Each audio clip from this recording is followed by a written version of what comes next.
কি দোস্ত, কেমন আছিস? কেমন চলছে তোর চাকরি জীবন? আর বলিস না দোস্ত, জীবনটা তেজপাতা হয়ে গেল। কেন রে, কি জন্য জীবনটা তেজপাতা হয়ে গেল? তুই তো দোস্ত মাস্টার মানুষ, আমার কষ্ট আর কি বুঝবি। আমরা তো মাস্টার মানুষ, আমাদের কি কষ্ট থাকতে পারে না? তোদের আবার কি কষ্ট? সকাল 10টায় যাস স্কুলে, দুপুর 2টা না বাজতেই বাড়ি চলে আসিস। বাড়ির যত কাজকর্ম সব বাড়ি থেকেই করতে পারে। এই আমাদের কোথায়? একবার ভেবে দেখ, 3.5 মাস পরে ছুটি আসি, ছুটি দেওয়ার বেলায় কত তালবাহানা। বাড়ি আসতে 1,000 টাকা খরচ, বাড়িতে আসার পরে এক দ্বন্দ্ব বসার সময় পায় না, বিভিন্ন কাজে ব্যস্ত থাকতে হয়। তোরা যারা মাস্টারের চাকরি করিস তোদের তো আর এই প্যারাটা নাই। তা অবশ্য ঠিক কথা বলছিস। যাই হোক দোস্ত, মন খারাপ করিস না, কি করবি বল? শুনলাম মহার্ঘ ভাতা দেবে, কিছু জানিস নাকি এই বিষয়ে? মহার্ঘ ভাতার কথা আর কি বলবো, বলার মতো আমার কোন ভাষা নেই।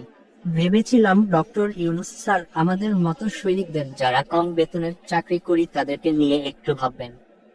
বলিস না দোস্ত, মহার্ঘ ভাতা যদি দিত তাহলে আমাদের মতো যারা ছোট চাকরি করে তাদের অনেক উপকারে আসতো। বর্তমান দ্রব্যমূল্যের সাথে সংসারের ঘানি আর টানতে পারতেছি না। বলিস কি? তুই যদি এই কথা বলিস তাহলে আমি কি কথা বলবো? আমার তো বলার কিছু থাকে না। আমি চাকরি করি, বাড়ি থেকে দূরে থাকি, বাড়ির কোন কাজে হাত লাগাতে পারে না।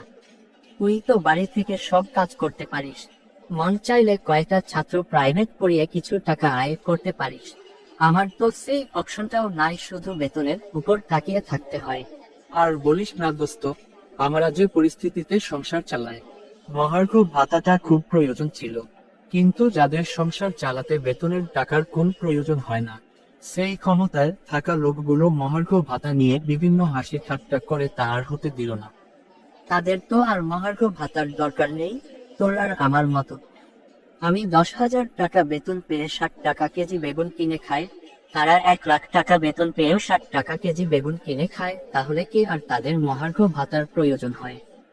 তাহলে কি আর তারা আমাদের দুঃখ বোঝে? তাদের যে লেভেলের চাকরি, তারা তো কখনো বেতনের টাকা তাদের সংসারে প্রয়োজনই পড়ে না। তাদের যে আলাদা ইনকাম, সেই টাকা রাখার মতো জায়গা নেই। টয়লেটেও তাদের টাকা রেখে শেষ হয় না, তাদেরকে আর মহার্ঘ ভাতা লাগে। তারা তো আর আমাদের অভাব তো বুঝলো না। কি করবি দোস্ত, যারা এই মহার্ঘ ভাতাটা বাস্তবায়ন করবে তাদের তো পেট ভরা, তাদের তো খিদে নেই। তাই আমরা এই নিয়ে আলোচনা করে কোন লাভ নেই। কেন যে চাকরিতে এসেছিলাম, রাজনীতি করলে হয়তো কিছু না করলেও দেশের কিছু টাকা মেরে বিদেশে পাচার করতে পারতাম। মনে তো চায় অনেক কিছু বলতে, কিছু তো আর বলতে পারি না। ভালো থাকিস দোস্ত। ঠিক আছে দোস্ত, আমরা কম টাকা বেতনের চাকরি করি, আল্লাহ আমাদের অনেক ভালো রাখছে। এই নিয়ে চিন্তা করিস না, পরিবারের সবার খেয়াল রাখিস। দোয়া করি ভালো থাকবি। কি বলবো দুঃখের কথা, আমি যে বেতনে চাকরি করি, মহার্ঘ ভাতা আমার জন্য খুব জরুরি ছিল। বর্তমান 30,000 টাকার নিচে বেতনের চাকরি করে তাদের সংসার চালাতে হিমশিম খেয়ে যাচ্ছে।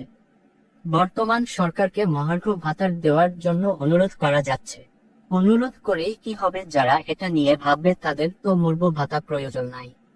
আর আমার এই ভিডিওটি কেমন হয়েছে এবং মহার্ঘ ভাতা সম্পর্কে কারো যদি কিছু বলার থাকে কমেন্ট বক্সে বলে যাবেন।